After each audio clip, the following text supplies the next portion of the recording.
토트넘이 리그에서 굴욕적인 시즌을 보내고 있는 상황에서 24라운드 브렌트포드와의 맞대결이 열리게 되었습니다. 리그 16위. 세상에 이런 일도 있습니다. 토트넘은 리그 4연패 중이고 토트넘은 사우스햄튼전 5대0 승리 이후에 1무 6패를 기록하면서 어두운 터널의 끝이 보이지도 않습니다. 손흥민이 말년에 이런 굴욕적인 경험을 하고 있다는 게 진짜 안타깝기만 한데요. 16위의 수준이라면 어떤 팀을 만나도 불안할 수밖에 없습니다. 상대는 11위 브렌트포드. 브렌트포드는 사우스햄튼 원정에서 5대0으로 대승을 거두고 맨시티와도 비기고 직전 경기 크리스탈 팰리스전 원정 경기에서도 2대1 승리를 거뒀습니다. 결코 만만치 않은 브렌트포드입니다. 브렌트포드는 리그 전체에서 팀 득점이 5위권에 올라있는 만큼 공격력이 좋습니다. 거기다 홈에서 득점은 리그 전체 1위. 특히 윙어 은베모와 윗사를 견제를 해야 합니다. 은베모는 리그에서 14골, 윗사는 11골을 넣고 있거든요. 토트넘은 전반기에도 홈에서 은베모에게 전반 1분 만에 실점을 하기도 했습니다.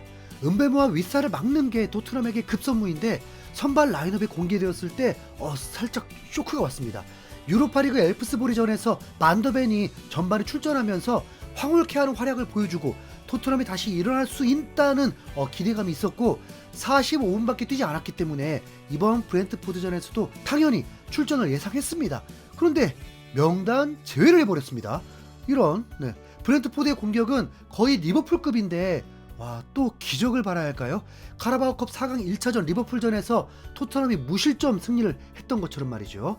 킨스키 골키퍼, 포로, 아치그레이, 벤 데이비스, 스펜스, 비수마, 벤탄쿠르, 쿨레프스키, 무어, 히샬리송, 손흥민이 선발 출전하게 되었습니다. 반더벤은 빠졌지만 한 가지 기대감이 생긴 건 바로 미드필더 조합입니다. 토트넘에서 가장 강력하다고 보는 미드필더 라인업이거든요. 비수마는 빅매치만 되면 본인 기량을 101% 보여주는 경우가 많았고 클루셉스키가 중앙에서 플레이하는 것 그리고 벤탄쿠르가 미치도록 싸워준다는 거 미드필더만큼은 만족합니다. 그리고 우리의 손흥민도 선발 출전했습니다. 시즌 2자릿수골을 기록했고 리그에서는 6골 6도움을 기록하고 있습니다. 자, 이제 경기가 시작되고 토트넘은 10분 동안 2번 정도의 위기가 있었습니다. 한 번은 킨스키 골키퍼의 패스 미스가 나오면서 실점 위기가 일어나기도 했습니다. 브렌트포드는 이미 토트넘의 약점을 알고 있는 듯 보였습니다. 토트넘을 압박하지 않고 점유율을 내주려고 했고 토트넘은 뭔가 안정적이지 못한 플레이들로 답답함을 보여주었습니다. 불안한 건 브렌트포드가 압박을 하고 있지 않은데도 이렇게 불안하게 플레이한다는 건 이틀 쉬고 경기한다는 부담도 있는 거 아닌가 싶더라고요. 15분에 클루셉스키가 손흥민에게 패스할 타이밍에 습관성 드리블로 놓치면서 손흥민을 엉거주춤하게 만들었습니다. 20분에 손흥민부터 시작해서 공격 전개가 되었는데 스펜스의 크로스까지 좋았지만 박스 안에서 토트넘 선수들의 50% 부족한 개인 능력 때문에 득점을 놓치기도 했습니다.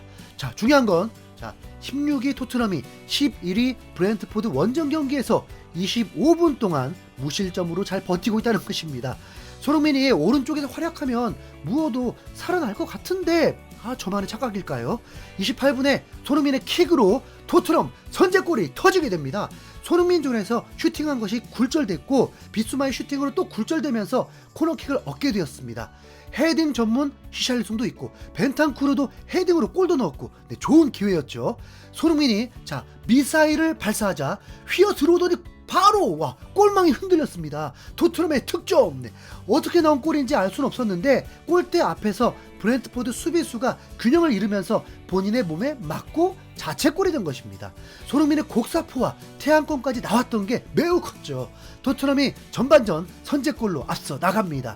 이거 진짜 리버풀전 결과 나오는 거 아닌가요? 설레발 금지하고 토트넘은 긍정적인 변화가 있었습니다. 코너킥 상황에서 선수들이 상대 선수들과 몸싸움을 치열하게 하면서 물러서지 않았습니다. 비수마가 파이터 기질을 보여주니까 진짜 좋더라고요. 토트넘의 힘이 느껴졌습니다. 이전에는 이런 장면을 수비할 때만 봤는데 이걸 공격할 때 보니까 좋잖아요.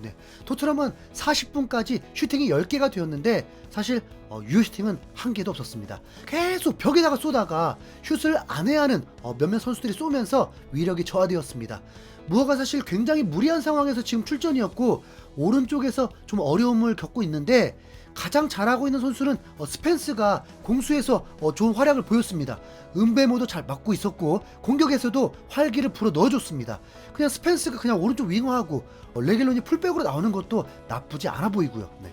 전반전 손흥민은 팀 내에서 가장 높은 평점을 기록하고 있었고 어쩌면 잘 버틴 것도 잘했다고 봐야죠. 네. 분명 후반은 더 많은 위기가 찾아올 것입니다. 그런데 오히려 역습 공격이 더 많이 일어날 수 있으니까 자 이제 손흥민의 골까지 나오길.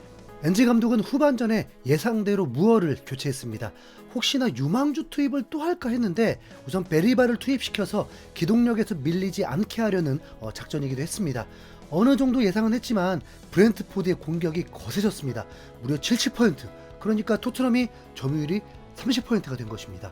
이제 토트넘이 태양권 하는 공격을 받아야 하기 때문에 킨스키도 위험에 노출되어 있지만 위기 상황에서 킨스키의 선방들이 돋보이게 되었습니다.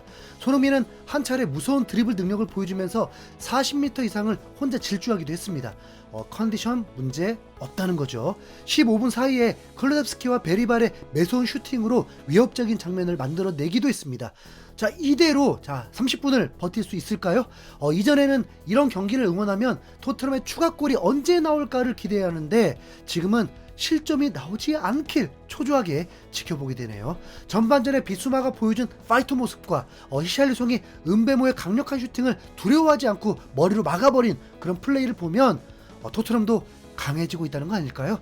같은 시간에 맨유가 홈에서 크리스탈 팰리스와 경기를 하고 있는데 맨유는 또 실점을 하면서 패배 위기에 있더라고요.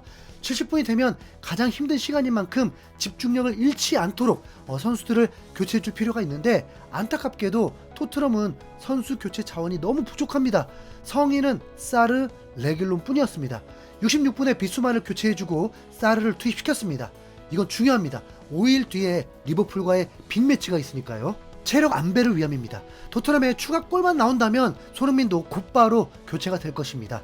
토트넘은 집중력을 잃지 않았습니다. 계속 리버풀전 승리와 비슷한 흐름으로 가고 있었습니다. 토트넘의 촘촘한 수비가 돋보이고 특히 스펜스가 정말 좋은 활약을 하고 있는 가운데 86분에 역습이 이루어졌는데 손흥민이 사르가 뒤에서 침투하는 걸 보고 곧바로 키패스를 보내줬는데 사르가 포기하지 않고 쫓아가면서 슈팅한 것이 그대로 골이 되었습니다. 손흥민의 7호 도움. 올 시즌에도 텐텐이 매우 유력해집니다. 골은 아니지만 지금은 팀을 승리로 이끌어야 하는 게 더 중요했던 만큼 에이스의 모습을 유감없이 발휘했습니다. 토트넘은 이대로 2연승을 거두면서 순위도 살짝 끌어올렸고 카라바오컵 4강 2차전 자신감도 끌어올렸습니다. 끝! 손흥민 시대는 아직 끝나지 않았습니다.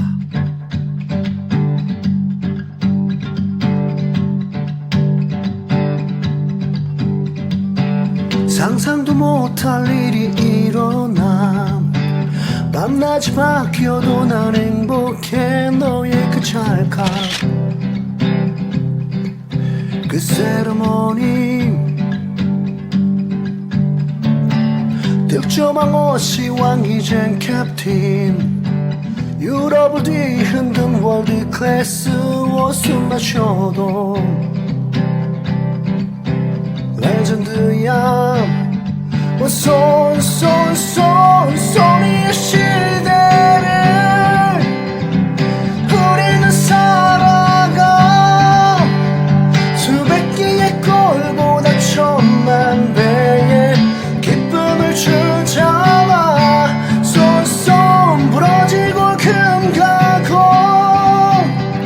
터지고 쓰러져도 한계를 모르는 거친 호흡이 희망을 주잖아. 손의 시대